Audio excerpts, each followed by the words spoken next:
Saurabh Kumar ji, welcome to the solar base podcast. Thank you so much for doing thank you this. So much. कैसे हैं आप आज? एकदम मस्त, ठीक ठाक, बहुत बढ़िया। आप मैं सुनाइए। भी अच्छा हूँ। आप एफ गए थे, एफ में आपने पढ़ाई करी थी और you hmm. Studied sound engineering there, right, if I am not wrong.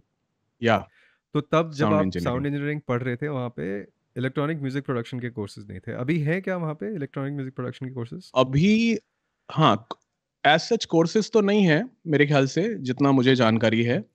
But definitely music production का इनपुट है। ओके। अभी जो प्रेजेंटली जो टीचर्स वहाँ पढ़ा रहे हैं वो काफ़ी अच्छे मतलब जानकार हैं म्यूजिक प्रोडक्शन के, और अच्छा वहाँ पे चल रहा है।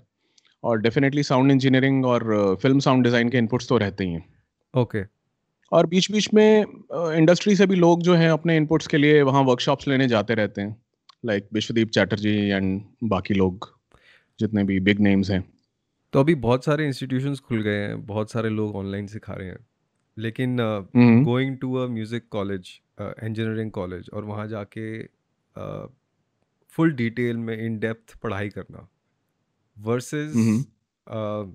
आज का जो एरा है हमारा, जिसमें हम ऑनलाइन सीखते हैं या फिर प्राइवेटली सीखते हैं मोस्ट ऑफ द टाइम्स। तो ऐसी क्या चीज़ राइट। है जो एक्स्ट्रा गेन करता है एक आदमी एक इंस्टीट्यूशन जाके? कोई ऐसी चीज़ है क्या जो अ, यार सबसे बड़ी चीज़ तो है एटमॉस्फेयर हम्म। वहाँ का। जब तक आपको वो एनवायरनमेंट, वो एटमॉस्फेयर नहीं मिलेगा, वो वाइब नहीं आएगी सीखने की। क्योंकि घर बैठे ऑनलाइन आप कितना सीख लोगे, राइट? अब जैसे हम छोटे थे, स्कूल गए, तो स्कूल का एक माहौल होता है, एक एटमॉस्फेयर होता है। उसी माहौल में रह के आपको बहुत सारी चीज़ें, बहुत सारी एक्स्ट्रा चीज़ें भी सीखने को मिलती हैं। लोगों के साथ इंटरैक्ट कैसे करना है, टीचर्स से कैसे बात करनी है, फॉर एग्जाम्पल। तो ये सब चीज़ें मुझे नहीं लगता कि ऑनलाइन पॉसिबल हैं, बिकॉज ऑनलाइन भी अ, ये ढूंढना बहुत मुश्किल है कि जेन्युइन चीज़ आपको कहाँ मिलेगी, हम्म। कौन से साइट पे या कौन से प्लेटफॉर्म पे मिलेगी। तो काफ़ी ज़्यादा ढूँढने के बाद बहुत लिमिटेड चीज़ें आपको मिलती हैं जो वाक़ई में आपके काम की होती हैं। हम्म। एंड मुझे लगता है लोग थोड़ा कोर्सेज़ से और बाकी चीज़ों से थोड़ा फ़ैसिनेट भी हो जाते हैं आजकल जल्दी, बजाय उसके कि वो थोड़ा रिसर्च करें और थोड़ा फॉर्मल नॉलेज ले लें चीज़ का, ताकि उनको पता रहे कि क्या जेन्युइन है, क्या नहीं है। ये सब चीज़ें हैं।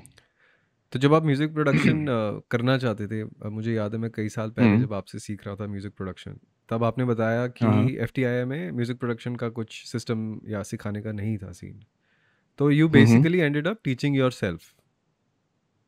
या तो वो करेक्ट। रिसोर्सेज, वो आइडियाज़ कहाँ से आए आपको, और आपने उस टाइम पे कैसे किया? क्योंकि यूट्यूब भी इतना ज़्यादा एक्टिव नहीं था, कुछ हुँ, कुछ वीडियोस होती थी जो सर्कुलेट होती थी। तो तब हमारे पास रिसोर्सेज नहीं थे, आपके पास भी नहीं थे।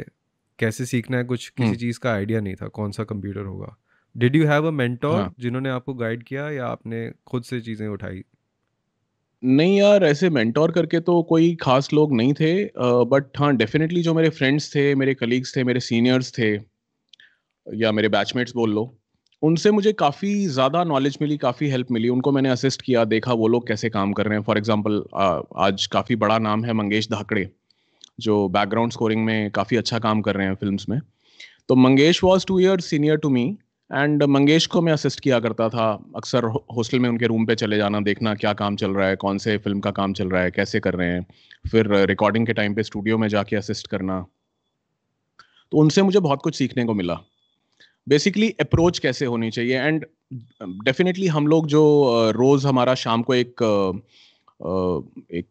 सेशन होता था जिसमें हम फ़िल्म्स देखते थे। स्क्रीनिंग्स होती थी हर रोज़ 365 दिन। तो वो शाम को जितनी भी फ़िल्म्स हम देखते थे, उससे सबकॉन्शियसली डेफ़िनेटली कुछ ना कुछ सीखने को मिलता था कि म्यूज़िक कैसे फ़्लो कर रहा है, किस तरह का म्यूज़िक है, क्या-क्या इंस्ट्रूमेंट्स यूज़ किए गए हैं। वो सुनते थे हम, थोड़ा बहुत उससे सीखते थे। बाकी डेफ़िनेटली सॉन्ग्स वगैरह तो सुनते ही थे। इंटरनेट उतना एक्सेसिबल नहीं था, क्योंकि मोबाइल्स भी थोड़ा वो पुराने ज़माने वाले होते थे, स्मार्टफ़ोन्स नहीं हमारे हाथ में उस समय आए थे। और जहाँ तक याद है, सेकंड या थर्ड ईयर में बड़ी मुश्किल से कहीं किसी सर्विस प्रोवाइडर से हमें इंटरनेट जो है वो अवेलेबल हुआ था हॉस्टल में। तो थोड़ा बहुत हम सर्फिंग करते थे, बट तब भी मुझे लगता है यूट्यूब पे उतना मटेरियल नहीं था जितना आज की डेट में है। चलता भी नहीं था ना मैं बात कर यूट्यूब, रहा हूँ बफ कुछ 14-15 साल बफर पहले होता की। रहता था वो बस। हाँ, वो चलता भी नहीं था ठीक से। राइट।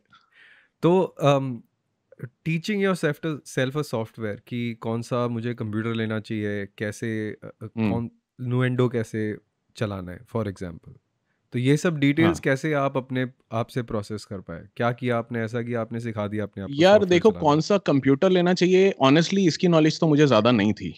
मुझे किसी ने सजेस्ट कर दिया कि आजकल जी ये प्रोसेसर लेटेस्ट है, ये चल रहा है, रैम इतनी लगा लो, ये कर लो। तो एक बेसिक सा असेंबल्ड सिस्टम था मेरे पास विंडोज़ का, और उसमें हम जो बेसिक वर्जन्स आते थे उस समय जो चल रहे थे, न्यूएंडो के, न्यूएंडो 4, क्यूबेस 5, वॉटेवर, वो सब हम डाल के काम किया करते थे, थोड़ा खुद से एक्सप्लोर करते थे। और एफटीआई जाने से पहले भी मैं काफ़ी स्टूडियोज़ में जब छोटे मोटे जिंगल्स किया करता था, रिकॉर्डिंग्स किया करता था, तो वहाँ देखता था वो लोग कैसे काम कर रहे हैं। तो बेसिक ऑपरेशन तो सॉफ्टवेयर का समझ आ गया था, बट डेफिनेटली जो टेक्निकलिटीज़ थी, जो सेंस थी कि कैसे काम करना है, कंप्रेसर क्या होता है, ईक्यू क्या होता है, उसे कैसे यूज़ करना है, वो सब हमें बिल्कुल भी नहीं पता था। वो ग्रेजुअली हमें जब हमने सीखते गए, हम सेकंड ईयर थर्ड ईयर में जब स्पेशलाइजेशन हमारा स्टार्ट हुआ एफटीआई में, तो बहुत सारी चीज़ें हमें पता लगी कि किस तरीके से अप्रोच करना चाहिए काम को, प्रोसेसर्स को कब कैसे यूज़ करना है। फिर हमारा जो सबसे हेल्पफुल मैं कहूँगा, जो हमारा वर्कशॉप था म्यूज़िक रिकॉर्डिंग एंड मिक्सिंग का, विश्वदीप चैटर्जी सर का हुआ हमारे सेकंड ईयर में। उसमें मुझे काफ़ी कुछ सीखने को मिला कि सोचना कैसे है, कैसे अरेंजमेंट को अप्रोच करना है, क्या-क्या चीज़ें किस तरीके से एक दूसरे को कॉम्प्लीमेंट करना चाहिए इंस्ट्रूमेंट्स को, क्या चीज़ काम नहीं कर रही है। तो बहुत कुछ सीखा। और मुझे याद है उस टाइम विश्वदीप सर जो हैं वो परिणीता फ़िल्म के सेशंस लेकर आए थे। उन्होंने बहुत सारे सॉन्ग्स के सेशंस और उसका डिकंस्ट्रक्शन दिखाया हमें कि ऐसे-ऐसे ट्रैकलिंग हुआ था, ऐसे रिकॉर्डिंग हुआ, ये इंस्ट्रूमेंट्स हमने यूज़ किए, प्रोग्रामिंग ऐसे हुई थी। तो उससे बहुत हेल्प मिला। और अ, बाकी थर्ड ईयर में भी जब हम आए, तो जब-जब सर आते थे तो मैं उनके वर्कशॉप में पहुँच जाता था। देखता था कि यार कैसे काम हो रहा है, क्या-क्या कर रहे हैं, क्या नया सीखने को मिलेगा। तो मैं तो बहुत यार एंथू रहता हूँ, कहीं से भी कुछ भी सीखने को मिल जाए बस। ऑनेस्टली बताऊँ, मुझे पढ़ाने में उतना इंटरेस्ट नहीं है जितना मुझे सीखने में है। चाहे कोई भी सिखा दे, चलेगा। So see everybody does not have the means, और एफटीआई जाना है किसी बड़े इंस्टीट्यूशन राइट। में 3-4 साल स्पेंड करना सबके लिए पॉसिबल नहीं है। लेकिन एक जो चीज़ मैं हुँ, आपसे सुन रहा हूँ कि असिस्टिंग समबडी एंड हुँ, जिसको हम इंटर्नशिप भी कहते हैं आज के टाइम पे, कि उसकी वैल्यू कितनी है अगर कोई आदमी प्राइवेटली किसी से सीखता है, जैसे आपसे कोई म्यूज़िक प्रोडक्शन सीखे, हुँ, उसका हुँ। इमीडिएट स्टेप आफ्टर दैट क्या ये होना चाहिए कि वो अपना काम शुरू कर दे, या आप ये सजेस्ट करते हो अगर किसी के पास कॉलेज का एक्सेस नहीं है तो किसी भी ऐसे हुँ, हुँ। सीनियर म्यूजिशियन के साथ में उसको असिस्ट करना चाहिए और सीखना चाहिए क्या क्या करना है? यार मुझे लगता है, देखो, आप कहीं से भी कोर्स करो, B it FTI, B it any private courses, कोई भी इंस्टीट्यूशन हो, वहाँ आपको सिर्फ बेसिक्स क्लियर किए जाते हैं आपके। बेसिक्स आप सीख लोगे, चाहे वो 1 साल हो, 2 साल हो, 6 महीना हो, 4 महीना हो, कुछ भी हो। उसके बाद मैं सबको ये सजेस्ट करता हूँ कि इन बेसिक्स को लेकर सबसे पहले आप इनको प्रैक्टिस कर के थोड़ा ब्रश अप करो, पॉलिश करो अपने स्किल्स को। उसके बाद डेफ़िनेटली मीनवाइल आप बीच में किसी को असिस्ट करना चाहो तो कर सकते हो। अपना छोटा-मोटा काम आप करते रहिए। मैं ये भी नहीं कहता कि बिल्कुल काम मत हम्म। करो। स्टार्ट डूइंग, से फॉर एग्ज़ाम्पल जिंगल्स, या अपने फ्रेंड्स के जैसे सॉन्ग्स हैं, प्रोजेक्ट्स हैं छोटे-मोटे, आप करने स्टार्ट करो एक्सपीरियंस के लिए। और साथ के साथ ऐसा नहीं होना चाहिए कि जो आपने पढ़ा है उसको आपने रिवाइज़ करना या उसको प्रैक्टिस करना छोड़ दिया जस्ट बिकॉज़ आपको काम मिलना स्टार्ट हो गया। हम्म। तो ऐसा भी नहीं होना चाहिए। जैसे हमारा म्यूज़िक में गाने बजाने का रियाज़ होता है, तो आपका सुनने का रियाज़, आपका प्रैक्टिस जो है साउंड का, मिक्सिंग का, रिकॉर्डिंग का रियाज़, वो सब चलते रहना तो चाहिए। एज अ म्यूजिक प्रोड्यूसर आप आपकी क्या प्रैक्टिसेस रहती हैं अपने आप को इवॉल्व और ग्रो करने के लिए? यार वही है कि ज़्यादा से ज़्यादा म्यूज़िक सुनो, हर तरह का म्यूज़िक सुनो। बिल्कुल एक एक जगह बंध के मत रहो कि यार मुझे यही पर्टिकुलर जॉनरा या स्टाइल अच्छा लगता है तो मैं यही सुनूँगा। सभी कुछ सुनो, सभी हर तरह के म्यूज़िक को एप्रिशिएट करो। उसको, से फॉर एग्ज़ाम्पल, कभी मन करता है किसी का कोई पर्टिकुलर थीम अच्छा लगा तो वो बजा लिया, उसको कुछ अलग उसका वेरिएशन देने का ट्राई किया। तो ऐसे नए-नए पीसेस को सुनते रहो, प्रैक्टिस करते रहो, अपना कुछ कंपोज़ करो, अगर आपने उससे इंस्पिरेशन लेके। अगर आपने डिस्को ट्रैक कंपोज करना है जैसे फॉर एग्जांपल किसी हिंदी हुँ, फिल्म हुँ, के लिए, तो क्या हुँ। आप ऐसे एनवायरनमेंट में अपने आप को डालते हो कि आप पहले बैठ के काफ़ी सारे अलग अलग डिस्को ट्रैक्स को सुनो, उसके बाद में बिल्कुल। कॉम्पोजिशन के एस्पेक्ट को शुरू करो, ऐसा करते हो आप अपने लिए? डेफिनेटली डेफिनेटली ऐसा करना पड़ता है, बिकॉज हर इंसान हर तरह के हर स्टाइल ऑफ म्यूजिक में जो है वो एकदम उसका मास्टर नहीं होता है। तो आपको बिल्कुल बैठ के उसको सुनना पड़ेगा, सुन के उसके जो कोर एलिमेंट्स हैं उनको ग्रैब करके उनको थोड़ा सीख के एंड उससे इंस्पिरेशन लेके आप अपना नया कुछ कंपोज कर सकते हैं। बट कई बार ऐसा हो जाता है, काफ़ी लोग जो हैं वो थोड़ा काइंड ऑफ कॉपी करने लगते हैं चीज़ों को। तो कॉपी नहीं करना है, इंस्पिरेशन लेना है, सीखना है और अपना नया कुछ कंपोज करना है। मैं ये मानता हूँ। अभी म्यूज़िक प्रोडक्शन की एजुकेशन के लिए, मतलब मेरे हम्म। पास भी जब भी कोई भी क्वेरी आती है, ऑफ कोर्स मैं आपका कांटेक्ट देता हूँ। लेकिन मुझे एक्सपीरियंस से भी मालूम है, जब मैं सीखने की कोशिश कर रहा था कई साल पहले आज से, और काफ़ी हम्म। ज़्यादा धक्के पड़े, और काफ़ी इंस्टीट्यूशंस थे जो पैसे तो ले लेते थे, मगर हाँ। पता नहीं था कि पढ़ाई होगी या नहीं, मालूम नहीं था। तो luckily I got saved right. Because of your advice at that point of time, thank you so long much. Long ago. तो I almost enrolled in one of the institutions, फिर आपने बोला कि यहाँ पे कुछ होने नहीं वाला है, तो just figure your things out in some other direction. मगर आज की डेट हम्म। में क्या स्टेटस है म्यूज़िक प्रोडक्शन इंस्टीट्यूशंस का? ऐसे कोई इंस्टीट्यूशंस हैं जो बहुत अच्छा काम कर रहे हैं? ऐसे कोई इंस्टीट्यूशंस हैं जहाँ पे आप पढ़ा रहे हो, या आपने अपना जो अकेडमी स्टार्ट करी हुई है, is that the place hmm. Where people should कम?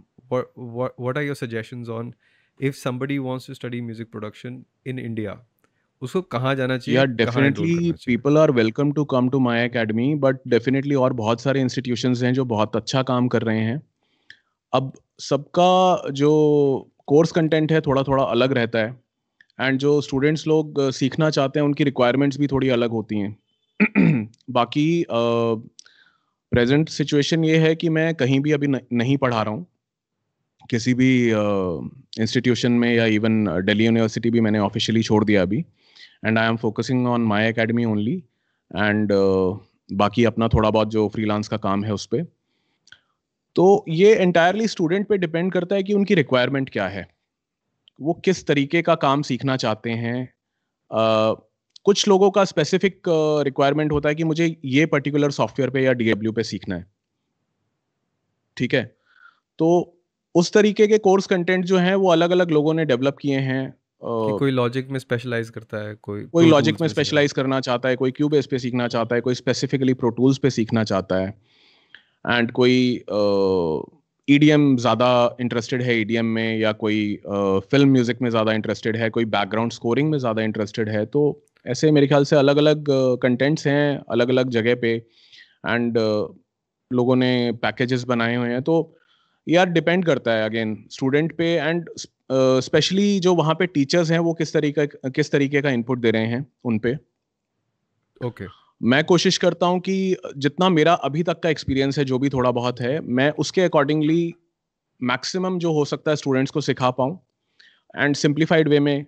और उसी के चलते मैंने अपने कुछ तरीके इजाद किए हुए हैं।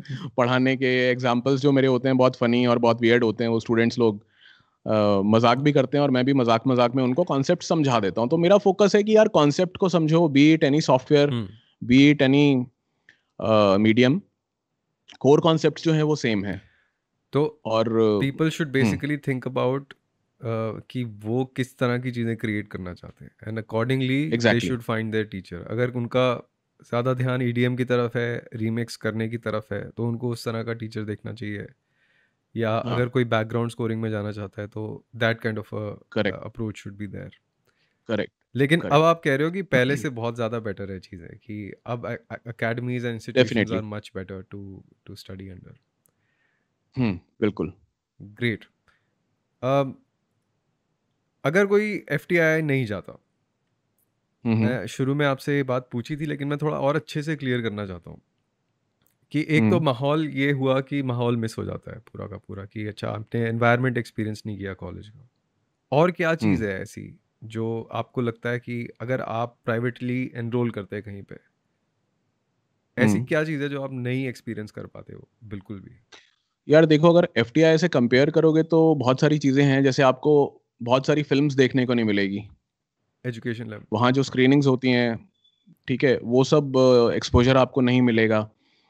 शूट्स पे हमने जितना भी काम किया, फॉर एग्जांपल मैंने, although I specialise in music recording, mixing and music production, but हमने फर्स्ट ईयर में हर तरह का काम किया यार, फोटोग्राफी भी सीखी, सिनेमेटोग्राफी भी सीखी, बेसिक्स वो सब किया, then video editing, sound recording, film direction, तो हर चीज़ को एक्सपीरियंस किया। और जिस तरीके के इक्विपमेंट्स थे, जो हमने लेगेसी वहाँ देखी है, जिन चीज़ों पे काम किया है, जिस एनवायरनमेंट में, मुझे नहीं लगता कि वो और कहीं मिल सकता है और किसी प्राइवेट कॉलेज में। वो चीज़ें लोग मिस करेंगे डेफिनेटली, बट अगर आपका फोकस क्लियर है, आपको क्या करना है, कैसे करना है, तो डेफिनेटली आप यार फील्ड में किसी को असिस्ट करके भी सीख सकते हो। सीखने वाला कहीं भी सीख लेगा यार, दैट्स ट्रू, उससे कोई फर्क नहीं पड़ता दैट्स है। ट्रू। आपने दिल्ली यूनिवर्सिटी में एज अ प्रोफेसर ज्वाइन किया था पढ़ाने के लिए म्यूजिक नहीं प्रोडक्शन? नहीं नहीं नहीं, as a freelancer, as an instructor मैंने ज्वाइन किया था 4 साल पहले। एंड आई गेस 4 साल में मैंने करीब 8 बैचेस पढ़ाए होंगे। ये फैकल्टी ऑफ म्यूजिक में हो रहा एट था, to ten music batches production? Faculty of music में, हाँ। Very nice. तो आपने एफटीआई जाने से पहले faculty of music and fine arts में ग्रेजुएशन भी करी, एम आई राइट? हाँ, ग्रेजुएशन भी किया। तो उसके पीछे क्या रीज़न था टू, क्या आप सीखना चाहते थे सिर्फ कि क्लासिकल म्यूजिक फंक्शन कैसे करता है और फिर उसको इनकॉर्पोरेट करना चाहते थे आप अपनी म्यूजिक प्रोडक्शन में, या आप क्लासिकल म्यूजिशियन बनना चाहते थे? वो प्लान क्या था? यार देख, क्लासिकल म्यूजिशियन तो नहीं बनना चाहता था मैं। क्लासिकल म्यूजिक मैंने बचपन से थोड़ा सा सीखा, नॉलेज लिया, जस्ट बिकॉज मुझे बेसिक्स पता लग जाए कि क्लासिकल, इंडियन क्लासिकल कैसे काम करता है, उस मतलब एक फाउंडेशन जो है वो थोड़ा सा बिल्ड हो जाए। वेस्टर्न म्यूजिक का उतना नॉलेज शुरू में नहीं था, वो कॉलेज में थोड़ा एक्सपोजर मिला तो हमने सुनना और बजाना, गाना बजाना शुरू किया। बट फैकल्टी ऑफ म्यूजिक आने का जो मेरा मेन मोटिव था, वो बस ये कि कहने के लिए लड़का ग्रेजुएट हो जाए, एक ग्रेजुएशन की डिग्री होनी चाहिए। बिकॉज उससे पहले 1 साल मैं किरोड़ीमल कॉलेज में अपना कंप्यूटर साइंस में बैचलर्स कर रहा था, बीएससी ऑनर्स कंप्यूटर साइंस। तो वो करके मैं छोड़ के एंड म्यूजिक ऑनर्स में आया, बिकॉज मुझे पता था यार, अगर मैं ये कंप्यूटर्स में फंसा रहा तो किसी कंपनी में एमसीए करके नौकरी करनी पड़ेगी, वो मुझे करना नहीं था। तो मैंने कहा यार ठीक है, नाम के लिए ग्रेजुएशन तो चाहिए ना, तो म्यूजिक में कर लेते हैं। हम्म। तो बस वो ग्रेजुएशन के लिए मैंने वहाँ किया, एंड डेफिनेटली मार्क्स वगैरह सब अच्छे आ गए थे। करने को मैं एमए, एमफिल, पीएचडी भी कर सकता था, बट मेरा वो एम था नहीं। तो बीए करके मैंने छोड़ दिया, एंड समहाउ फिर मुझे कहीं से पता चला किसी फ्रेंड के थ्रू कि यार एफटीआई करके एक इंस्टीट्यूट है और वहाँ पे साउंड रिकॉर्डिंग एंड इंजीनियरिंग का कोर्स है। तो मैंने कहा यार, लाइफ में इतने एंट्रेंस एग्जाम दिए हैं साइंस बैकग्राउंड की वजह से, एक और से ही। तो उसका एंट्रेंस दिया, लकीली फर्स्ट अटेम्प्ट में मेरा क्लियर हो गया। तो वहाँ फिर मैं गया, और मेरे लिए बहुत नई दुनिया थी यार, एक अलग ही प्लानट था। तो हम लोग ने नाम भी रखा हुआ था, प्लानट एफटीआई है। बाहरी दुनिया से एकदम कट गए, और अपना अलग ही एक दुनिया थी हमारी। बट मज़ा आया यार, वो मुझे लगता है मेरी लाइफ का गोल्डन पीरियड था। वाओ। तो वहाँ पे साउंड डिज़ाइन भी आपने काफ़ी ज़्यादा किया, जैसे आप बता रहे हो कि हाँ, just to do sound design and of course location sound कहते हैं उसको, सिंक साउंड क्या कहते हैं मुझे मालूम नहीं। सिंक साउंड तो बेसिकली शूट के टाइम पे जो रिकॉर्ड होता है on location, that is called sync sync sound, sound. Synchronised sound. तो हाँ, और बाकी जो पोस्ट प्रोडक्शन में होता है, डिजाइन करते हैं साउंड को, ट्रैकलिंग करते हैं, वो सब foley, ambience, music and all, वो सब साउंड डिजाइनिंग का पार्ट तो होता है। साउंड डिज़ाइनिंग में आजकल के टाइम में करियर में ऑप्शंस हैं क्या? Are people making good definitely यार। Living and what kind of things can they get as a job in that particular field of work? यार जॉब तो देखो, मुझे लगता है कि स्टूडियोज में जैसे इंजीनियर्स का रिक्वायरमेंट होता है, फिल्म प्रोडक्शन स्टूडियोज में, तो वहाँ पे एज अ जॉब आप उसको कर सकते हो, एज अ फ्रीलांसर भी काम कर सकते हो। आई थिंक मोस्टली लोग फ्रीलांसर्स की तरह ही काम करते हैं। साउंड डिज़ाइन और सिंक साउंड के लिए? साउंड, हाँ, ओके। दोनों में। तो स्कोप तो काफ़ी अच्छा है यार, बस you have to be passionate about the subject, और उसको अच्छे से करो। मतलब इनिशियली पैसे का ज़्यादा मत सोचो।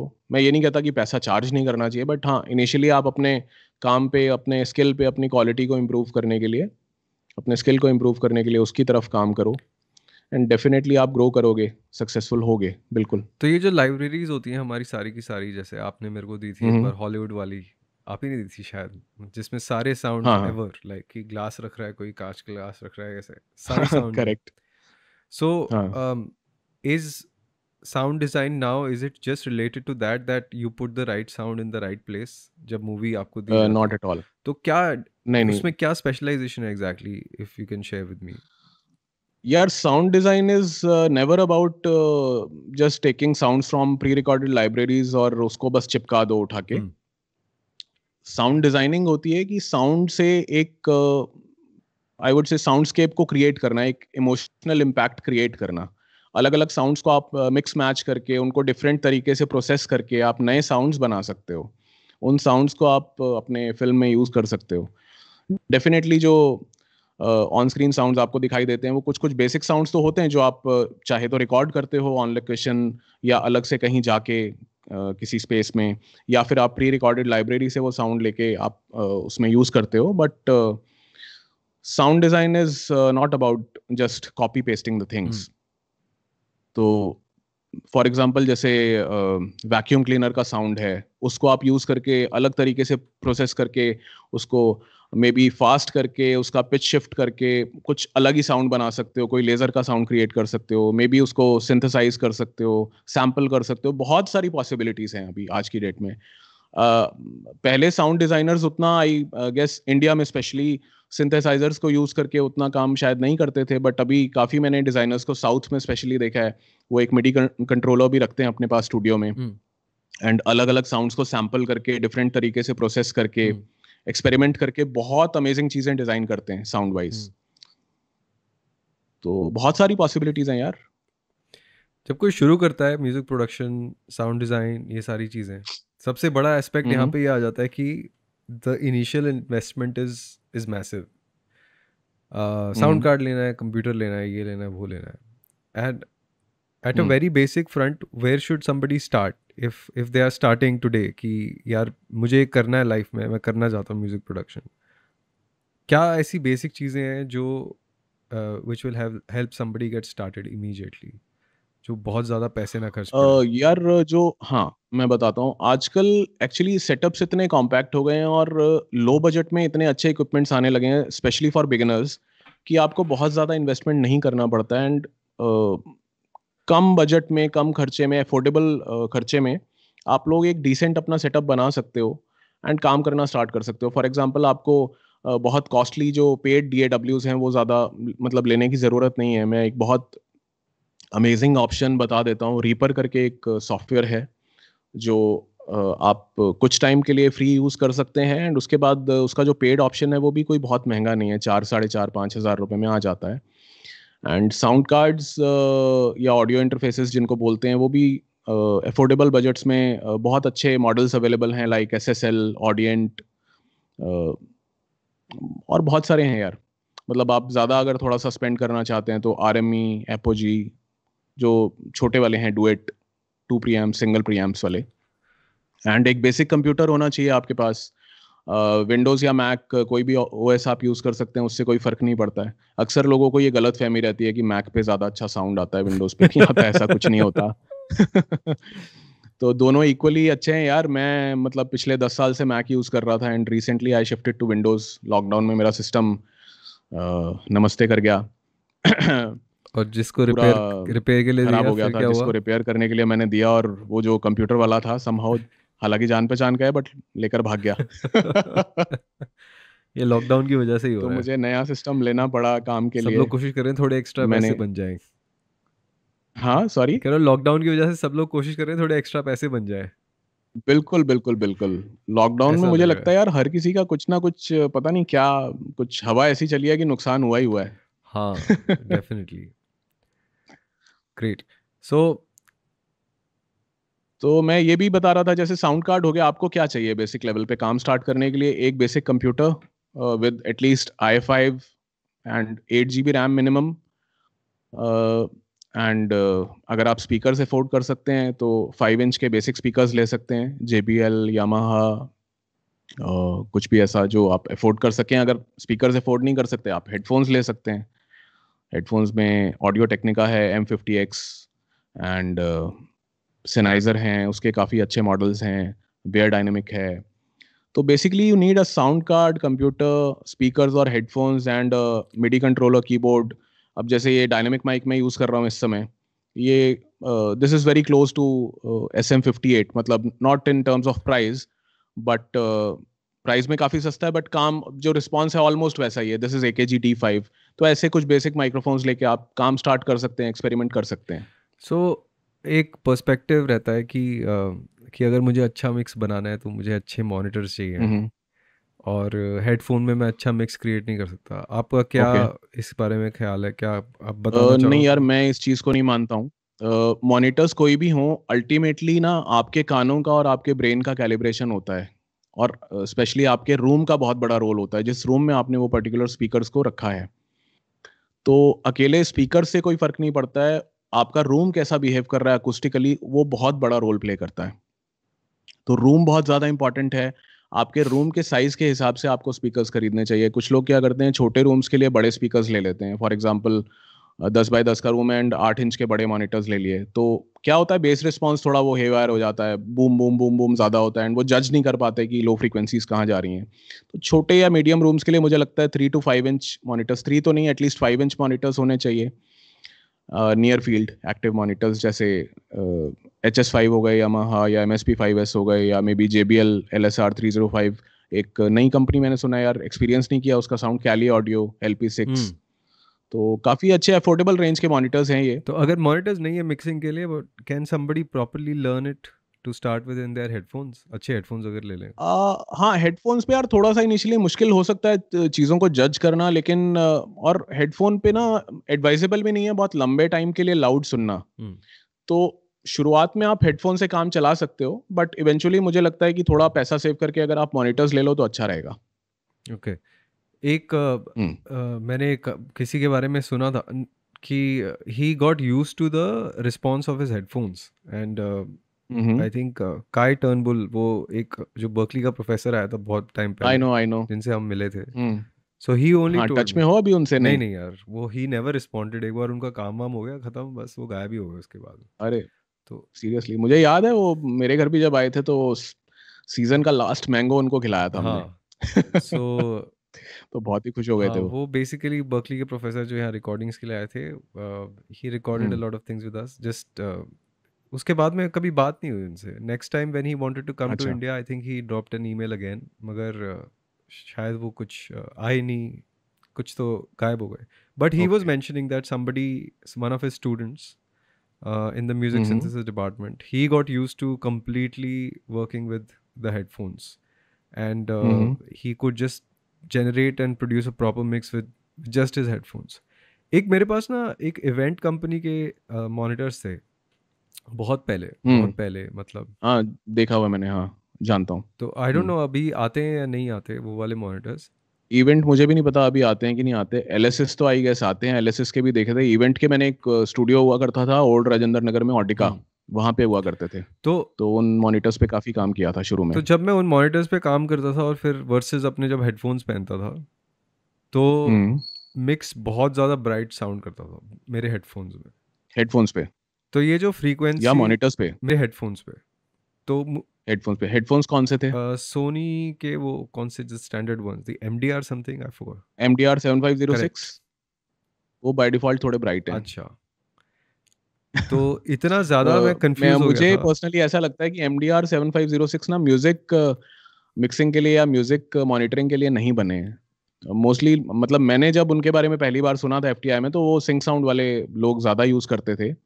मेबी उस पे डिटेल्स उनको ज़्यादा अच्छे से सुनाई देती थी ऑन लोकेशन, बट मैंने एमडीआर 7509 पे काम किया था, 7506 पे भी काफ़ी काम किया, बट मुझे नहीं लगता वो म्यूज़िक के लिए बने हैं यार। But aren't they sold as flat headphones?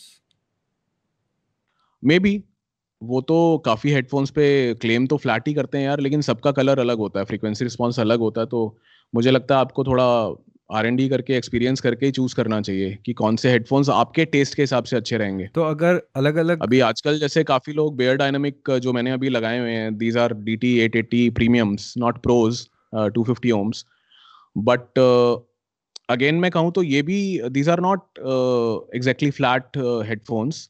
इनका भी थोड़ा-सा कलर है बेस एंड हाइज़ में, बट मैं एक कैलिब्रेशन सॉफ्टवेयर यूज़ करता हूँ सोनार वर्क्स का रेफ़रेंस, तो उसके थ्रू मैं इनको फ्लैट कर लेता हूँ एंड फिर काम करता हूँ। तो वो कैसे काम करता है एग्जैक्टली वो वाला सॉफ्टवेयर?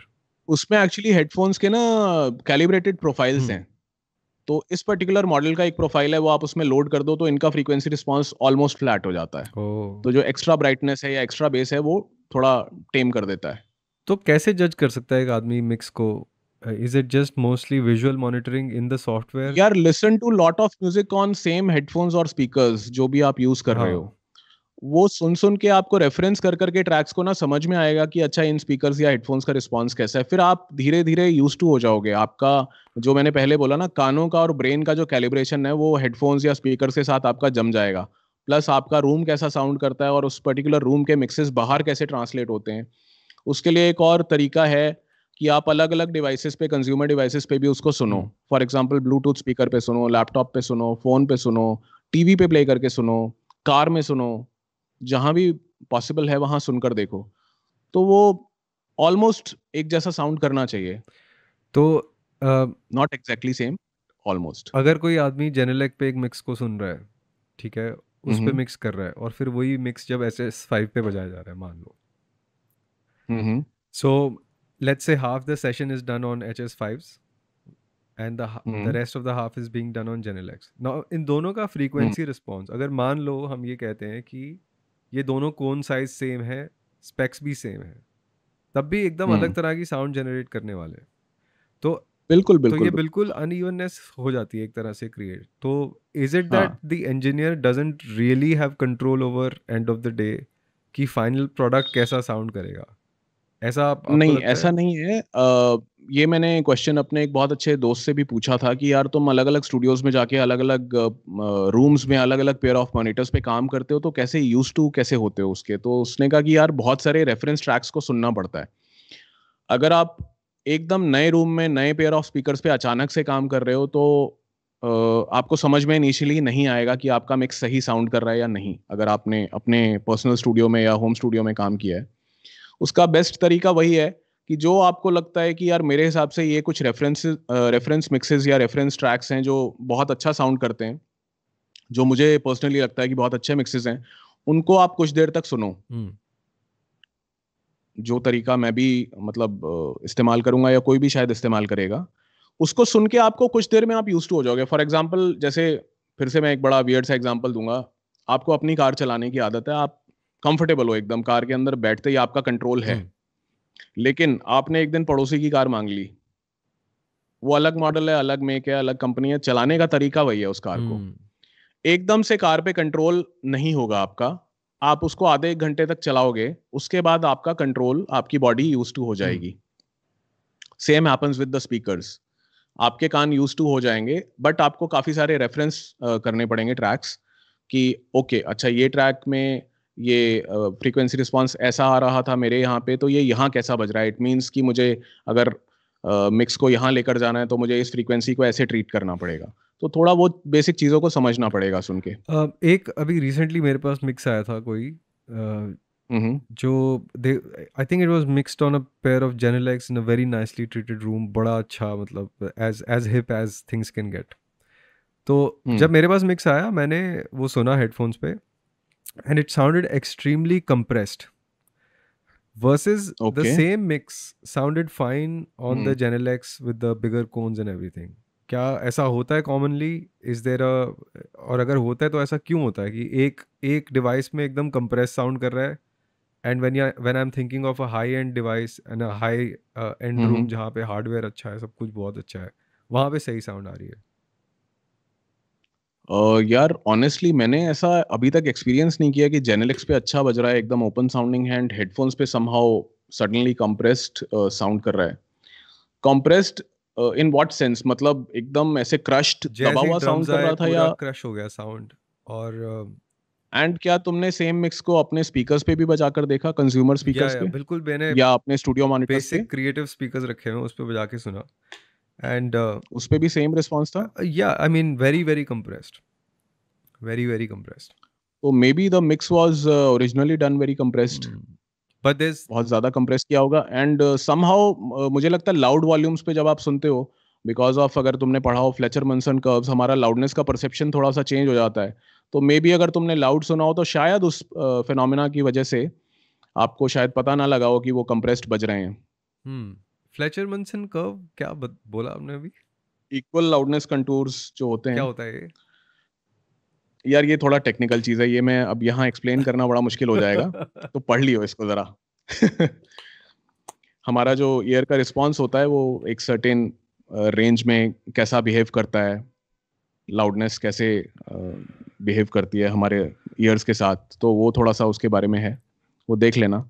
तो मे बी उसकी वजह से, उस चीज़ की वजह से हो सकता है तुम्हें ऐसा फील हुआ हो। मैंने अभी तक एक्सपीरियंस नहीं किया कि कोई ट्रैक स्पीकर्स पे बहुत अच्छा बज रहा है एंड हेडफोन्स पे समहाउ एकदम सडनली बहुत ज़्यादा कंप्रेस्ड बजे। ओके।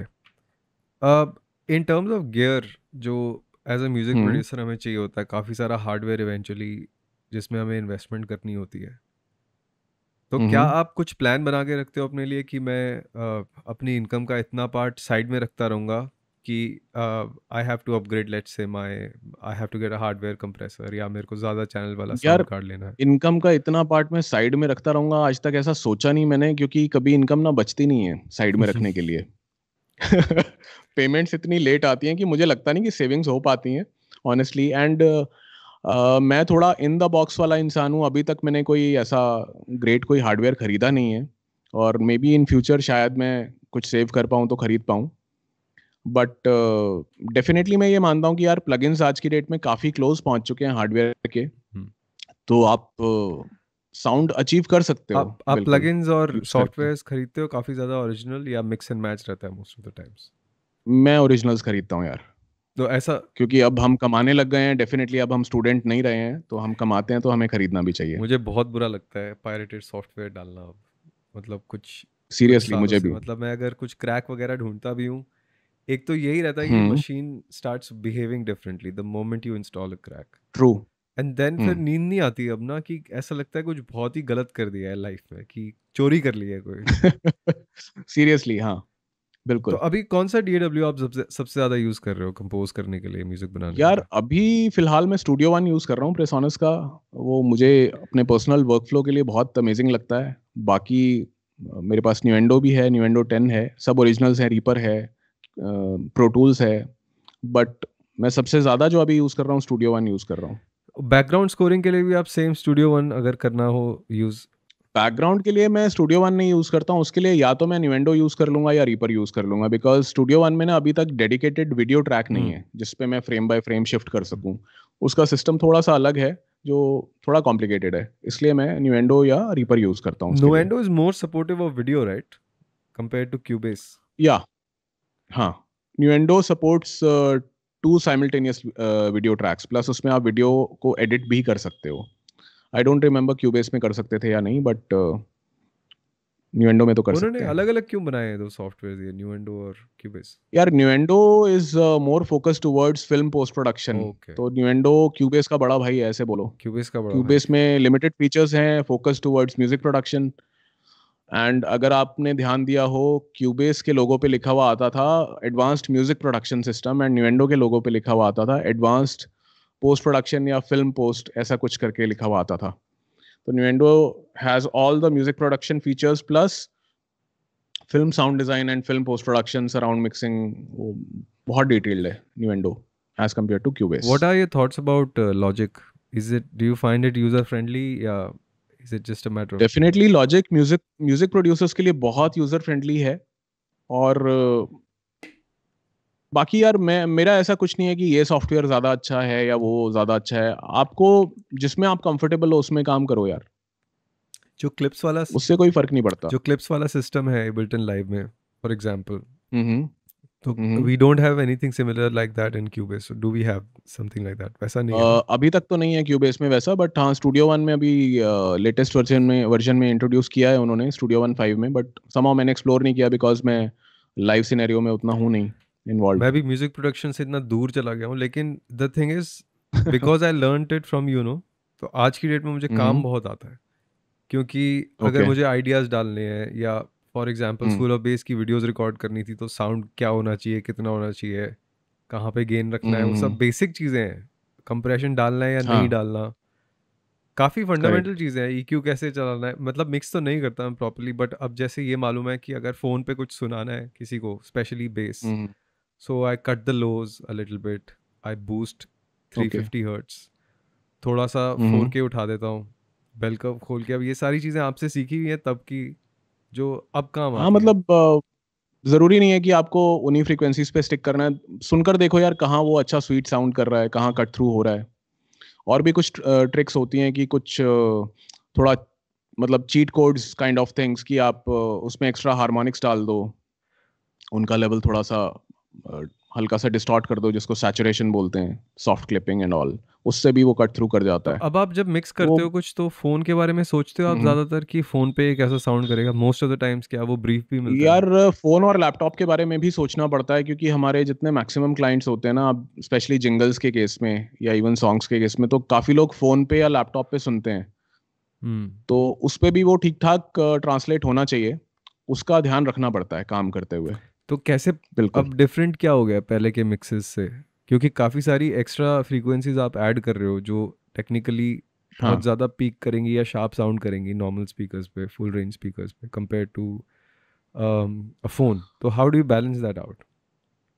यार, उसके लिए अगेन बहुत सारी चीज़ें हैं, डायनेमिक प्रोसेसर्स हैं, डायनेमिक कंप्रेशन है, डायनेमिक ईक्यू बोलो या मल्टी बैंड कंप्रेशन बोलो उसको, या डीएसर्स का को यूज़ करके या लिमिटर्स को यूज़ करके हम पीक्स को काफ़ी कंट्रोल करते हैं हुँ, कि वो स्वीट भी सुनाई दे, एट द सेम टाइम कान में ना लगे, चुभे ना कान में, जिसको बोलते हैं पियर्सिंग ना हो। ओके। तो ऐसे बहुत सारे टेक्निक्स हैं जिनको यूज़ करके आप कंट्रोल कर सकते हो साउंड को। मेरा आखिरी सवाल है आज का। ओके। इंस्टाग्राम पे एड्स आ रही हैं बहुत सारी हम्म। कि 1000 रुपये में मास्टरिंग करवा लीजिए। तो 2 चीज़ें आपको बतानी है मेरे को। एक हाँ। Uh, to just for the audience and for me also in your words, एक तो मिक्सिंग मास्टरिंग हम्म। का डिफरेंस थोड़ा सा, और दूसरा क्या ओके। 1000 रुपये में मास्टरिंग हो सकती है या नहीं? यार, होने को तो देखो फ्री में भी हो सकता है काम, ऐसी बात नहीं है, बट ये ऑन अ सीरियस नोट, ये जो प्रैक्टिसेस हैं मेरे हिसाब से देखो गलत हैं। गलत इसलिए हैं क्योंकि इसका जो अल्टीमेट इम्पैक्ट पड़ रहा है, जो एक्सपीरियंस प्रोड्यूसर्स हैं, जो पुराने प्रोड्यूसर्स हैं, उनको अगर वो अपना जो भी उनका स्टैंडर्ड जो चार्जेस होते हैं, जो उनकी प्रोफेशनल फ़ी है, अगर वो चार्ज करना चाह रहे हैं आज की डेट में, तो प्रॉब्लम ये हो रही है कि जो बड़े कंपनीज या क्लाइंट्स या प्रोडक्शन हाउसेज हैं, वो उनको ये बोलते हैं कि यार मार्केट में तो इतने में करने वाले लोग अवेलेबल हैं या इतने में काम हो रहा है। हम्म। तो ये जो जहाँ कंपैरिजन आ जाता है ना एक आर्टिस्ट का दूसरे आर्टिस्ट के साथ, वो बड़ा अजीब हो जाता है। और जो लोग ऐसा सस्ते में काम करके दे रहे हैं, ठीक है, एक्सपीरियंस के लिए मैं मानता हूँ कि चलो आप इनिशियली थोड़ा डिसेंट रेट्स पे काम करो, बट इतना भी सस्ते में नहीं करना चाहिए कि लोग उसको उसका फ़ायदा उठा के आपको भी एक्सप्लॉइट करना स्टार्ट कर दें। मोर ओवर उसको एक मार्केट रेट की तरह देखने लगे कि नहीं यार, यही एक स्टैंडर्ड रेट है कि 1000-1500 रुपए में काम होता है। मुझे ऐसा लगता है, ये मेरा पर्सनल ओपिनियन हम्म। है, बाकी लोग का मुझे नहीं पता। तो एंड और सेकंड क्वेश्चन क्या था तुम्हारा, मैं भूल गया, सॉरी। द रिलेशनशिप और the difference between mixing and mastering. Mixing and mastering, see mixing जो है वो है अगेन खाना बनाने की तरह, कि आपने सारे इंग्रेडिएंट्स को मिक्स किया, बहुत अच्छे से एक डिश बनाई। अब उसको जब आप सर्व करते हैं डिश को, तो उस पे जो गार्निशिंग होती है ना, that is mastering. Hmm. Mixing is all about balancing all the tracks very sonically, smoothly, sweetly, अच्छे से बिठाना सारी चीज़ों को ताकि वो अच्छा साउंड करे। And finally mastering is not, लोगों ने एक टर्म आजकल बना दिया, mixing mastering, mixing mastering. So mastering is a very specialised process, और मुझे लगता है कि मास्टरिंग के लिए आपको स्पेशलाइज्ड मास्टरिंग इंजीनियर्स को ही देना चाहिए, जो एक बहुत ही प्रिसाइज एनवायरनमेंट में, प्रिसाइज अकूस्टिकल कंडीशंस में बैठ के मास्टरिंग करते हैं, और बहुत छोटे छोटे बारीक बारीक नुएंसेस को सुन के आपके ट्रैक को फाइन ट्यून करते हैं सोनिकली, जो अल्टीमेटली जितने भी सिस्टम्स हैं, चाहे वो प्रोफेशनल सिस्टम्स हों या कंज्यूमर सिस्टम्स हों, उन पे बहुत अच्छे से ट्रांसलेट होता है। क्योंकि क्या होता है कि यार, एज म्यूजिक प्रोड्यूसर्स या मिक्सिंग इंजीनियर्स, हम लोग सैचुरेट हो जाते हैं सुनते सुनते। हम से फॉर एग्जांपल एक ट्रैक को मिक्स करने बैठे हैं, तो हमने 500 1000 5000 बार सुन लिया होगा, तो अल्टीमेटली एक वो लिसनिंग फटीग और एक इंटरेस्ट भी समहाउ लूज हो जाता है, मुझे लगता है एक टाइम के बाद ना। तो एक फ्रेश पेयर ऑफ ईयर्स बहुत ज़रूरी होता है उसको एक अच्छे फ्रेश पर्सपेक्टिव से सुनने के लिए एंड मास्टर करने के लिए। तो मजबूरी में तो हमें जब डेडलाइंस भी होते हैं और बजट कंस्ट्रेंट्स होते हैं, तो हमें खुद ही करना पड़ता है, बट मैं प्रेफर करता हूँ कि अगर टाइम और बजट दोनों अलाउ करें, तो हमें डेफिनेटली एक डेडिकेटेड मास्टरिंग इंजीनियर को अपना मिक्स भेजना चाहिए, एंड अकॉर्डिंगली जो भी उसमें अगर कुछ ट्वीक्स करने हैं, वो सब करके उनको देना चाहिए। इंडिया में मास्टरिंग इंजीनियर्स अभी कौन है सबसे ज़्यादा वेल नोन मास्टरिंग इंजीनियर्स? यार, एक्चुअली इंडिया में क्या है कि जो मिक्सिंग इंजीनियर्स हैं वही मास्टर भी कर रहे हैं, एंड मुझे लगता है काफ़ी अच्छे मास्टरिंग इंजीनियर्स हैं इंडिया में। जैसे आप एरिक पिल्ले को ले लो, विश्वदीप चैटर्जी हैं, they are all mixing and mastering engineers both. Shadab Rayeen हैं, और बहुत सारे लोग हैं यार, मतलब लिस्ट इज एंडलेस। बहुत सारे ऐसे लोग भी हैं जिनका नाम शायद कोई नहीं जानता, लेकिन वो बहुत अच्छा काम कर रहे हैं।